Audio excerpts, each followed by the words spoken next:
Hey, it's Jessica Honegger, founder of the socially conscious fashion brand Noonday Collection. Welcome to the Going Scared podcast. Welcome back. I hope that you are having an amazing summer. I am actually in Alaska as you listen to this, if you're listening to it when it launches. And that's what makes today's episode so much fun because Jennifer Pharr Davis is an outdoor adventurer. She's actually a professional long distance hiker, which I didn't even know that that was a profession until talking with her. She's an entrepreneur, author, mom. She's climbed everywhere from Machu Picchu to 6 different continents. And on top of it all, she set the overall speed record for hiking the Appalachian Trail in 2011. She talks about the difference between stopping and quitting. And what draws Jennifer to life on the trails is that they give you what you need. And for her, that's meant self-discovery, maturity, and resilience. It's one reason that really got me outside and excited to go on our trip to Alaska. Give it a listen. Hey, Jennifer, welcome to the show. Thanks so much for having me.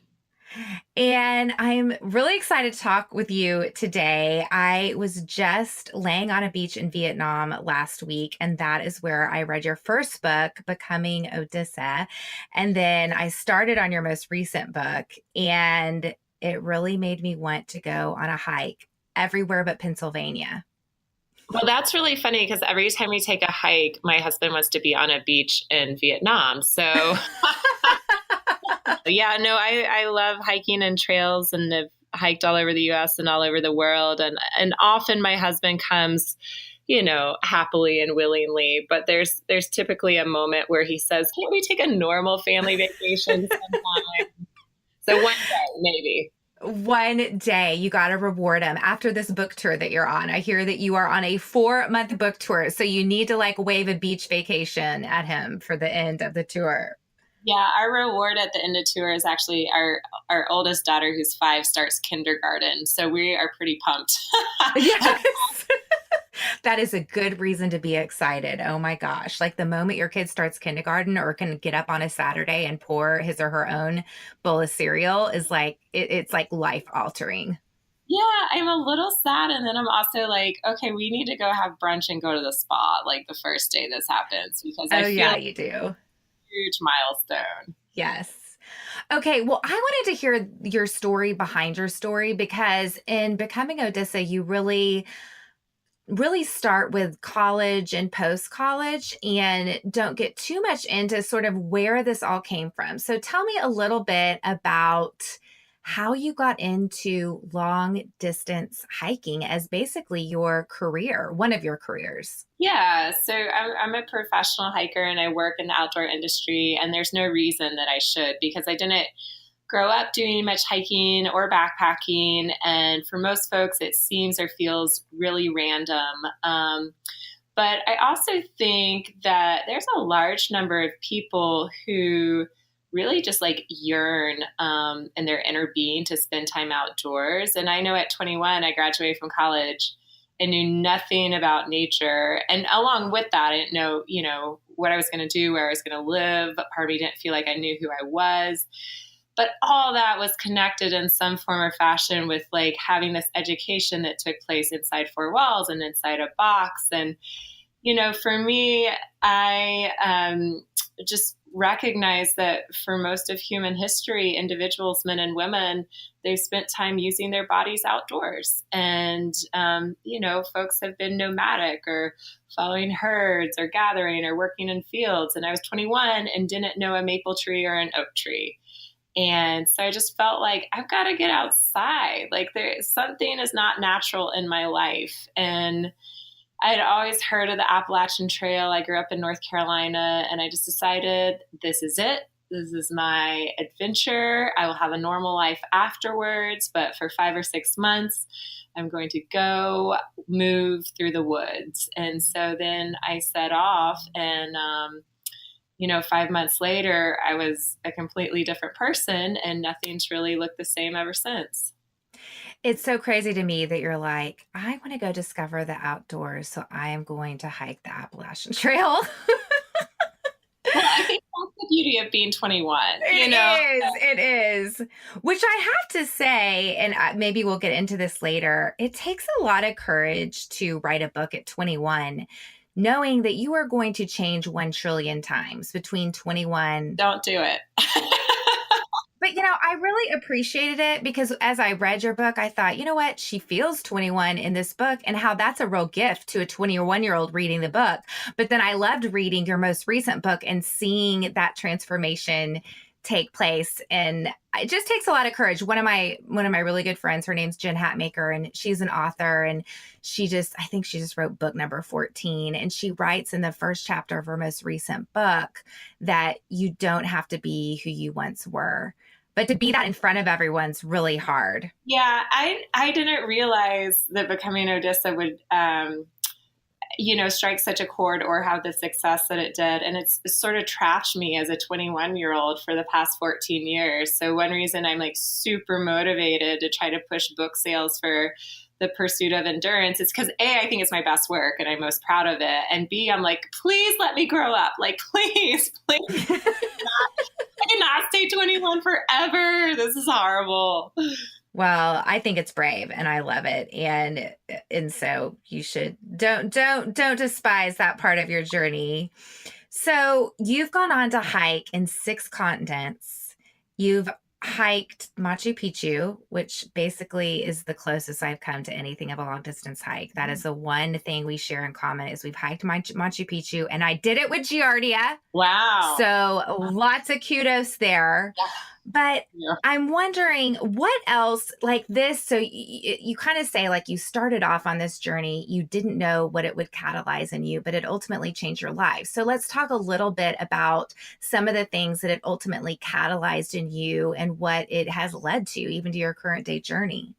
Well, I think it was a journey of empowerment, and being on the trail exposed me to a lot of options and opportunities and abilities and capabilities really that I didn't know existed beforehand. So, part of the value of this first experience was being out there for 5 months, getting to really go through that process of self-discovery that I talk about in Becoming Odessa, the first book, learning about myself, really seeing my strengths, learning I'm more resilient, and becoming more comfortable with risk-taking. Like all that was super positive. And then just interacting with people who were so, so different from me because, I think without wanting to realize that most of us exist within bubbles, and the Appalachian Trail is not a bubble. And I was talking to people who just had very different careers or alternative lifestyles or lived very differently than I had, thought about living. And I think that was really helpful for me to say, hey, I thought I was on this path and maybe there were a couple options, but now I realize like there are endless opportunities. And I think that, given my skill set, I can make something happen that might be a little out of left field, given my upbringing. So I think it was just the exposure combined with empowerment that allowed me to, put my life on a different course. So can you take me a little bit from your journey of coming home to where you are now? I know you're a mom of 2. You've written a couple other books. Take me on your journey, because I kind of feel like I was left a little bit, at your 21-year-old self, just because I'm only halfway through your newest book. So I finished the trail. I was 22 at the end. I had a birthday out there. And afterwards, I got a job. So, my mom was really happy and life looked how everyone thought it would look once I finished the trail. But, pretty soon I just started missing the trail, wanting to go back. And so for a couple of years I worked, but I basically just worked to save up money and go have other adventures. And then by the time I was 24, I just recognized that this was my passion. Like, this is what I wanted to do. And so at the age of 24, I started my own hiking company called Blue Ridge Hiking Company. It's in Asheville, North Carolina. Is 10 years old this year, and we get over 1,000 people out on the trails every year for guided hikes. So I, am really proud of that. And again, you talk about this courage, but I'm really glad that I hiked the Appalachian Trail at 21. And I'm really glad that I started my own company at 24. And because of the youth, I know I've made more mistakes, but I didn't have the same fears or hesitations or responsibilities that I might have had later. And that, I think was liberating in a lot of ways. And I always try to ask myself when, something feels scary, it's like, well, what is the worst case scenario? And, in my mind, I thought, well, if this hiking company doesn't work, I'll just go to grad school. And That's why it wasn't like I'm not going to be able to feed my children. Right, exactly. So at 35, it's kind of the same thought process, but it's working. And I write this new book, The Pursuit of Endurance, is my 7th book. And I'm a speaker, and I get to travel awesome places and share hiking stories that relate to life. And that feels like a dream gig. So it's been a wild ride. And then I've kept hiking along the way, and that's changed because, like you said, I have a family and 2 small children, so I don't get out the same way or as much. But that's one of the things I love most about the trails is they meet you at every phase of life. So we're still on the trails like constantly. It's just, 1 mile over 2 hours with like a package of M&Ms to bribe my kid. It's all good. So in your most recent book, one of the concepts that immediately stuck out to me was this idea of being able to knowing when to stop and not to quit. And I immediately found that correlation with entrepreneurship, which is obviously a journey that you've been on as well. So tell us a little bit about this concept about stopping and not quitting as it relates to hiking, and then also as it relates to your own journey as an entrepreneur. Well, the scene in the book, it's set up so well. It's so memorable. When I went after the record on the Appalachian Trail, which was my 3rd hike of the AT, it was just brutal. I was having to hike nearly 50 miles a day. And again, it was a dream of mine, but it was so hard. And several days in, I had shin splints. I felt miserable. The weather had been just rotten. And one of my friends and mentors was out there helping me. And he came out to the trail to meet me. And I just basically collapsed down at his feet. And I said, man, like, how do you know when it's time to quit? And he looked at me and he's like, well, there's a difference between stopping and quitting.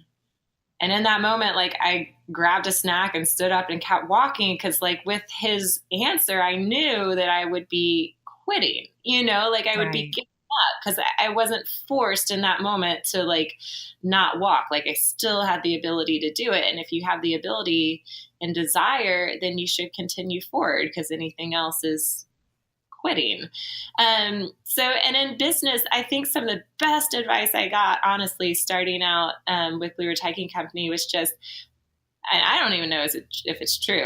It sounds accurate, but this guy said, most small businesses fail within 3 years. So you got to have a 5-year game plan going into this. And I was like, okay, all right, I can do that. I can do endurance. And it was so true. Like, I remember the first 3 years, I would just, go on Craigslist and like salivate over jobs with health insurance. But sticking it out has been so rewarding in the long run. And so, I'm not someone, despite my obsession with like endurance and long trails, I'm not someone who thinks that stopping is the wrong decision. But, you don't want to quit on a bad day. I will say that. That's so, so true. Sleep on it. Always, always sleep on it. Yeah. So endurance is this whole idea of long suffering, right? It's the ability to take the long view, to be able to, not just be impulsive about how you might feel that day. And it's something that requires time, ultimately, right? Wouldn't you say? I mean, you've got to be able to build up endurance. And then once you have it, you kind of have to find the next thing that you're wanting to build up endurance for. And so you've spent a lot of the last 10 years building up endurance in various areas. Do you find that you get a little bit restless, and what are you sort of building towards endurance for right now in your life? Well, that's a really insightful question, I think. And the way I look at it is that basically endurance is a language. It's like learning a foreign language or a skill. And I really feel like I learned endurance on trail and from long distance backpacking. And it is so hard and it's so brutal. And, another definition I use for endurance is the better than fun stuff, the stuff that doesn't come easily, that isn't always enjoyable, but it's somehow better. So like I said, I don't do the long distance backpacking that I used to now. I still get out a lot, but the language of endurance in my life has just been put towards work and business and parenting. And oh my gosh, do those things require a whole lot of effort and a whole lot of better than fun. And there are so many days, it is so tough to be a working mom. Like no one really explained that to me before I entered this season of life. And on the days where I don't get any sleep because my kids, have been sick all night or just not sleeping. And then I go to work and give my best effort, and my best effort's not enough. And I just feel, completely spent and like I don't have any time for myself and my best is not good enough. And then I think about the trail and all these times and all these moments and all these places where I had to, find this inner strength and this resolve and this optimism and in order to continue forward. And I use that same like language and tool set then in like my everyday life. So it's been really, really valuable. And then there come the unexpected things like, if you have a loved one dealing, with cancer, or you have a really close friend or family member going through a divorce, and these really times that just feel like such a grind, like endurance is this beautiful, beautiful gift that we all have. I think we all have it. And to be able to utilize it and feel confident that you have it is important in all facets of life. It's so true. So let's talk about that record, because I know you even speak a little bit about kind of what that meant to you. And I really appreciated your perspective, because it's not like you set out to be this competitive, the first woman to complete the trail in this time, but ultimately that is what you did. And it is a title that you earned and that you wear proudly. So tell me a little bit more about what sort of the titles and the accolades have meant to you. Yeah, I think I have to back up just a step to, get into the mindset of the record, because it is hard for people to understand. And it was such a gradual path for me. Whereas I started and I thought that, people wanting to hike close to 50 miles a day on the trail were crazy. But then because my life changed off trail and I started a company and I got married and didn't have enough time to do the trail the traditional way, a part of me still really wanted to do the full path. And my husband, he was a school teacher at the time, he agreed to help me in the summer. And so the second time I did the AT, the Appalachian Trail, I thought this is great because I can do it over the summer. My husband's going to help me. And I've always heard about these records. And obviously those people are crazy, but I was all about some girl power, and there wasn't a women's record on the trail. So I was like, well, there should be a women's record. And if I go out and do this and don't get hurt, then we'll probably be successful and establish that. So I did the trail in 57 days and averaged 38 miles a day and established a women's record, and was completely unsatisfied at the end because I realized, it took like, a halfway or more than that to figure out that like, I wasn't really pushing myself. Like I had limited myself from the beginning, because in my mind, there were two categories. There was like a men's category and a women's category. And what I was learning out there doing this act of hiking all day and being this creature of endurance. And I was just thinking like, this is not about speed and strength. I began to think like women are uniquely equipped for this. Like we hold on to our weight better. We have fewer caloric and hydration needs compared to men. I've never thought of these things as benefits until just now. So thank you. Our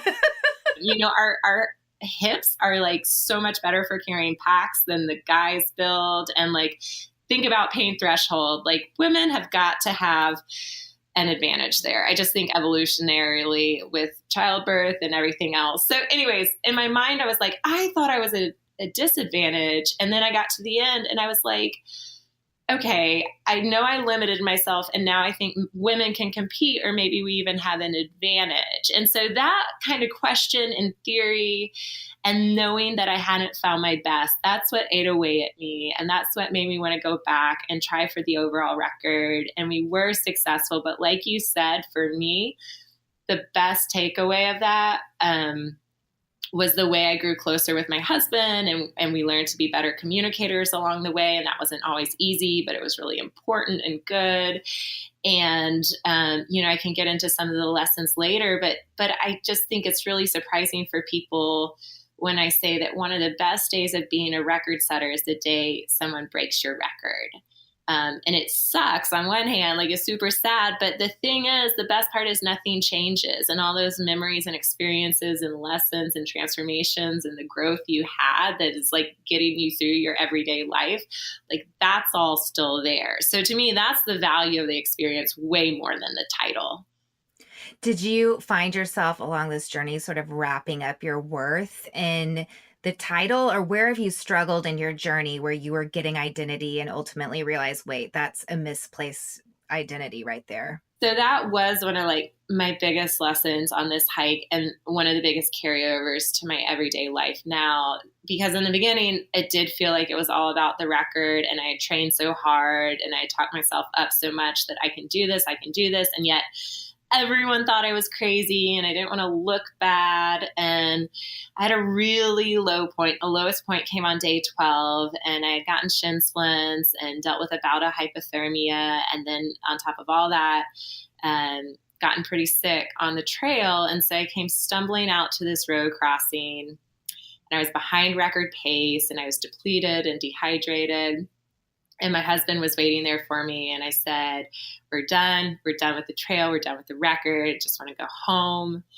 And then he looked at me and he said, if you really want to quit, that's fine. And this gets back to what we talked about earlier. He said, but you just can't quit right now, because right now you feel way too bad to make a good decision. So you got to eat, drink, take medicine. And then tomorrow night, if you still want to quit, I'll take you home. So he said that, and then he drove off, which it's very difficult to quit. Wow.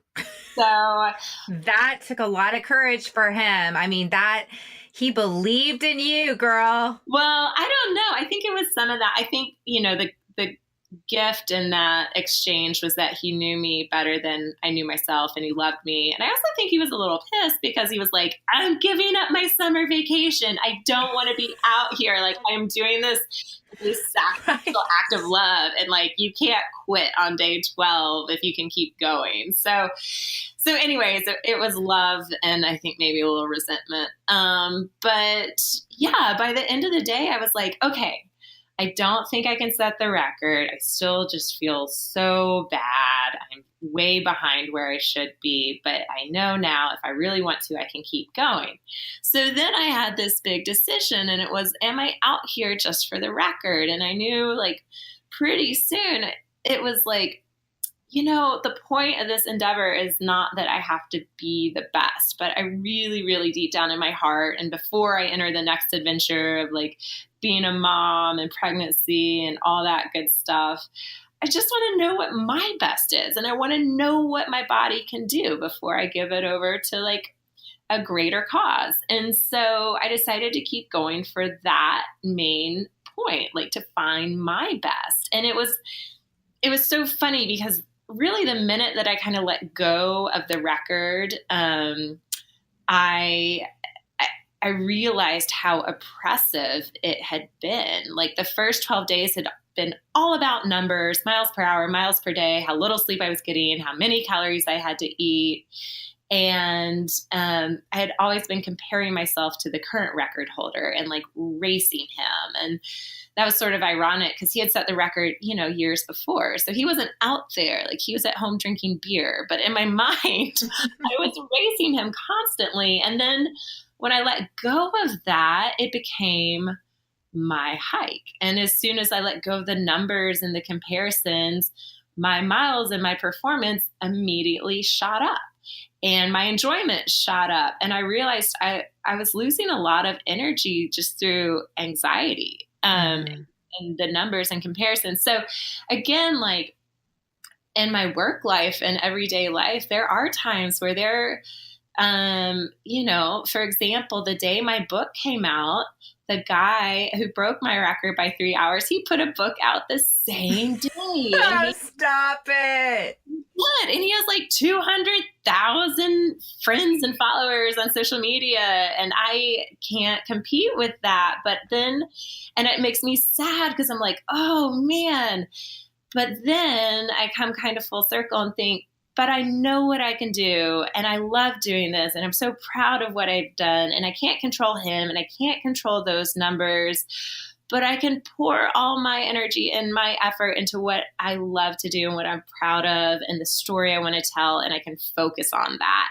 And when I do that, just like the trail, like things go really, really well. So I think with entrepreneurship, it's so easy to get demoralized with the numbers and the comparisons because so many people are ahead of you, or they started before you, or you're not where you want to be. But you also lose a lot of energy and, just effort due to that anxiety and stress. And when you can redirect it and rechannel it into something positive, usually your results are a whole lot better. It's so true. And it's like finding that tension with being competitive, right? And not comparing. And it's tricky because it feels like it's just 1 degree off. Because on one hand, this guy's record is what got you on the trail, right? And like your competitive, like there is a competitive spirit that drives you to endure. It contributes to endurance. But then it's just like 1 degree when you find yourself in comparison, and then suddenly that energy is just being drained. Yeah, I totally agree. It is. It's a hard fine line because competition can be great. Like it can draw out the best in you, but it can also take something, really negative away from it. So somehow figuring out how to like self-monitor that. And I feel like for the most part, individuals know when something's healthy or detrimental. So just listening to your body and your, well-being can be really important in navigating that. So true. And with social media now, I mean, it's just so easy to do. I mean, we're constantly comparing ourselves. Yeah, we are. I'm not going to lie. I think I love the trail even more now than your social media. It's like, it's really great. And I love social media in some ways. I follow some, awesome hikers on there. I love connecting with people. It's a positive, good community, but it's also really nice to go into the woods. And this is what I feel like, not just online, but throughout all our culture, like we spend so much focus on community and how important it is in relationships. And I'm all in. I totally buy into that.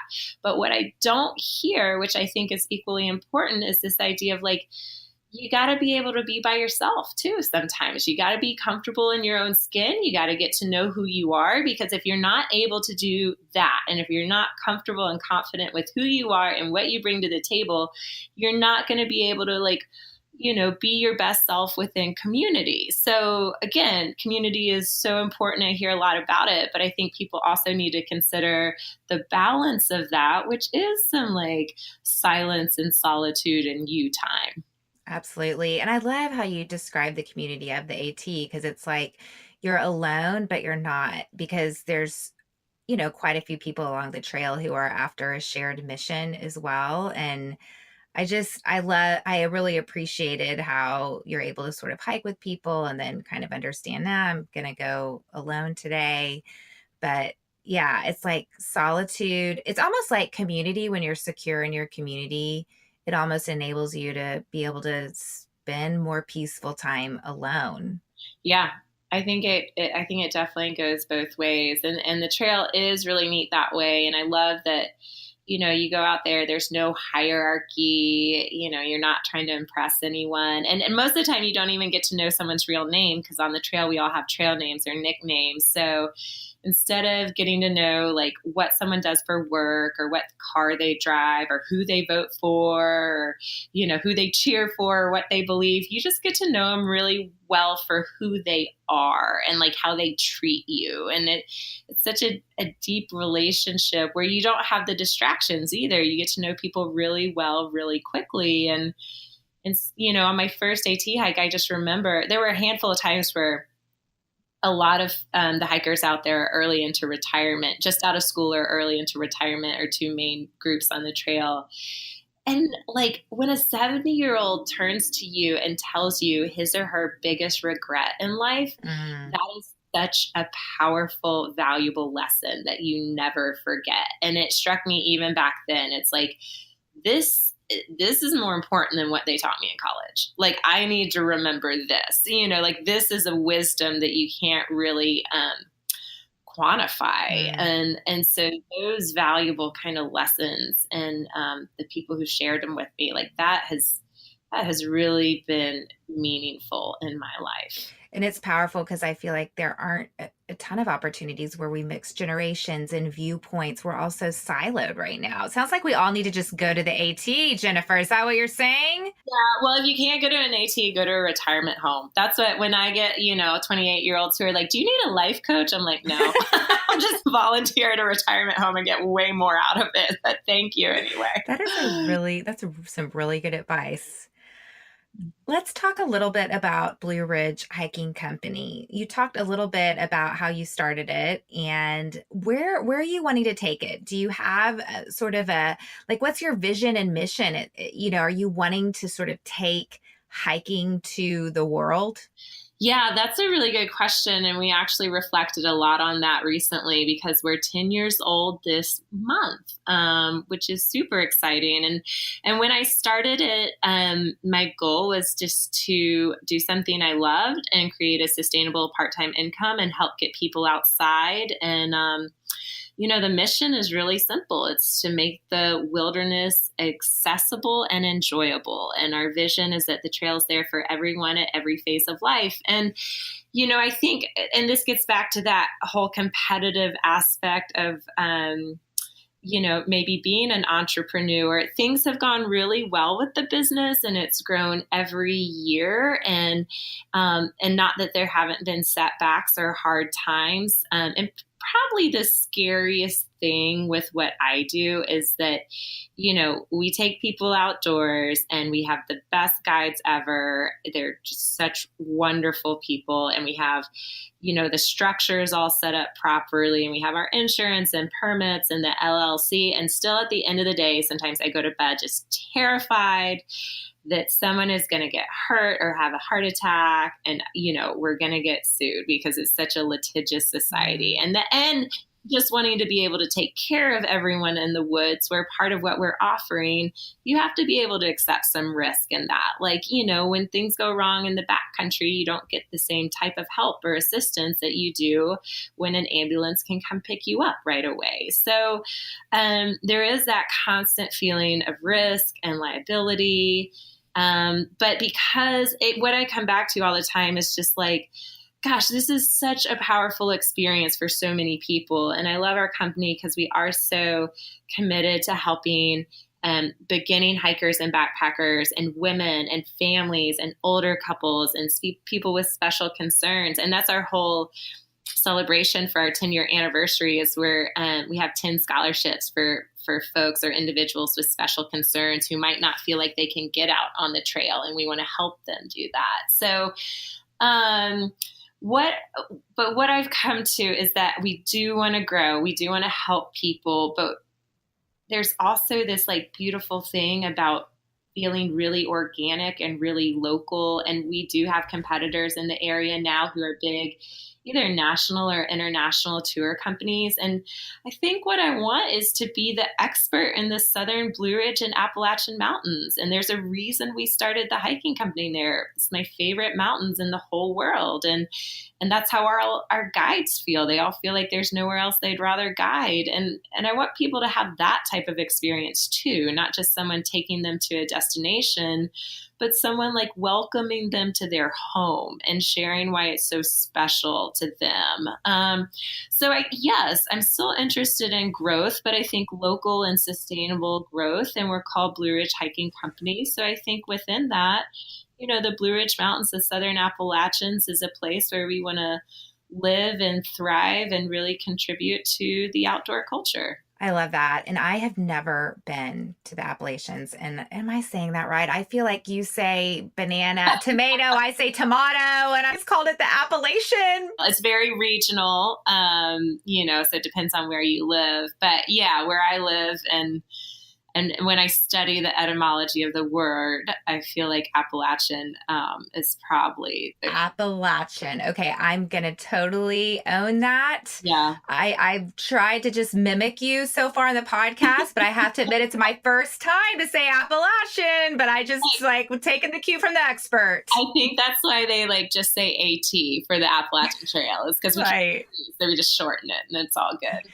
Yeah, but you make me really, really want to explore that area of the United States. So where would I even begin? I've got 3 kids. I will say my husband, when we were dating, that was one goal he'd always had, was to hike at least some of the ATs. So that's where I first sort of heard about it. But where would we even begin if we're not a big hiking out. We don't have all the gear. Where would we begin to plan a trip? Well, that's sort of our niche with Blue Ridge Hiking Company. And one reason we've been successful is because what I would say to you or anyone else or a close friend is you really don't want to make that investment. Backpacking gear, figuring out all this stuff. It's hard if you don't know what you're doing. It's expensive. If you're going to go into an outdoor store, chances are you're going to buy all things that maybe you don't need or you don't want in another year or two. So, even if you're not going with a guide or outfitter, try to borrow stuff, try to start local. There are programs that rent gear. Those are really helpful. I'm speaking at college tonight. Colleges are so great. A lot of them have outing programs. Some of them allow community members to come and participate. And there are also outdoor clubs all throughout the country. So those are good resources to start with. But yeah, one of the reasons I started my company is because I was there's great programs. They're long, they're intensive, they're expensive. What if someone can just come to us on a Friday and we provide the gear and the food and the guide, and they leave Sunday and then can go back to work? And that feels like something that most normal people can do and that you can do with your family. So we're permitted all throughout Western North Carolina, but we do have 55 miles of the Appalachian Trail, and it's cool. It's not good for our business model, but we really love when people come and hike with us, and then they know what they're doing and they know what gear they want, and they can continue on, without us. And so some people start their first section of the Appalachian Trail with us or with a guide, and then they can continue on their own because now they have the knowledge and a much better sense of what they want and what they're actually going to use on the trail as well. I so appreciate that you're this record holder, and yet you're really wanting to make hiking approachable for everyone is what I hear. And I think that that's so beautiful. I interviewed the guys from I'll Push You, that he is completely immobile from his neck down, and his best friend pushed him through El Camino in Spain. And I just learned so much from that interview. And there's just something powerful about getting out on a trail for more than just a day. Yeah, it is. And, and again, I could go on and on and on, but why I feel so convicted about what I do is because I've seen just time and time and time again, the trail be this amazing tool in people's life, this catalyst, this therapist, this agent of healing, something that ministers to people's souls. And to me, it's well, I'm not out there to really emotionally regulate what people get out of the experience, but there is this really common expression among hikers that the trail gives you what you need. And so it's well, if I can just help people get out there in different ways, and I think a lot of people are kind of going to find what they need, and not to over romanticize it, because that happens a lot. And the truth is, when you go out there, it is hard and it is uncomfortable and it does rain and you do pee in the woods, and that is the reality of it. But there's something magical about that reality. And so I do think, maybe it gets back to what we were saying in the beginning, that I think a lot of people, most humans, might have this evolutionary urge, or at least connection to going outdoors and moving and using their bodies, because that's what humans have done for most of history. It's so true. Well, why don't we close it out with you describing the difference between stopping and quitting? Because I think we touched on it earlier, but I think that's such a universal thought. I do feel like endurance is something that our grandparents just knew about a lot more than us. Things just come easier for us now, and humans tend to take the easy route. I mean, that's kind of how we're wired. And I know my book that's coming out is really about choosing the uncomfortable. And I think choosing the uncomfortable means requires a level of learning about endurance. So let's close out with that. Yeah, well, I think, it might be different for everyone, the small distinctions between stopping and quitting. But I think when you look at quitting, other words associated with it are, regret. Like, I think of regret when I think of quitting, and I think of not maximizing your potential. And I also think of letting external circumstances make the decision for you instead of really that internal voice. Whereas stopping, and literal examples of stopping on the trail that are great reasons to not complete a through hike are, well, what if someone at home, a loved one, really needs you? What if you get a once in a lifetime job offer that's not going to be there in 3 more months? Like, if that's the better opportunity for you to live and serve and use your talents, then go do that, and the trail will still be there. If you're just developing a chronic long-term injury because you're hiking every day, then stop. It's not worth it. On the other hand, I think when you learn to walk that line between stopping and quitting, and realizing that there is something better than fun, and embracing the uncomfortable and embracing the challenges, and not letting circumstances define you or your self-worth, then we realize that stop point might be a whole lot farther off than we once thought it was. And that, I mean, if there's one thing that the trail has taught me, it's like, what your mind believes is what your body can achieve. And I went on this journey from thinking like, well, women are going to, not be able to compete with men. And, my performance showed it. And then I thought, well, women can compete equally with men. And I set the record. And some days I wonder what it would have looked like if I went back to try for the record. And I thought to myself, I think women have a big advantage. And then I'm like, well, what would my body have done then? So I would just say, make sure to visualize yourself where you want to be, and try to get there before you stop. Mindset definitely pushes your finish line for sure. Yep. Well, thank you so much, Jennifer. Tell us where we can find you. Oh, you can find me anywhere, hopefully. So I'm online on Facebook at Jennifer Pharr Davis. Instagram and Twitter is Jen with one N, Pharr Davis. And Pharr, it's like hiking far, but it's Pharr. And then come to Asheville, hike with Blue Ridge Hiking Company. And yes, please, I'm so proud of my first book, Becoming Odessa. You can read it. I was 21, but please let me grow up, read the new book. I am so proud of it. I think it has just such great carryover messages, no matter what your journey might be. So that's The Pursuit of Endurance. Well, it's super exciting. Congratulations. I can't wait to finish it myself. Thanks, Jessica. Thank you. Wasn't that so good? I love this concept that we need to learn how to stop and not just quit, and be able to really understand the differences there. If you enjoyed this conversation and really want to learn more about endurance and taking the long road, and I'm not just talking about fitness, guys, because you're not going to catch me hiking some crazy Appalachian Trail. But her book, The Pursuit of Endurance, really speaks to what it means to persevere and endure, not just on a trail, but in life. So speaking of books, you guys know I wrote a book. I've been talking about it so much during different episodes and different interviews I've done. And we are going to actually take a little bit of a break because I'm going to come back with you for a series, a podcast series, and it's called the Imperfect Courage podcast series.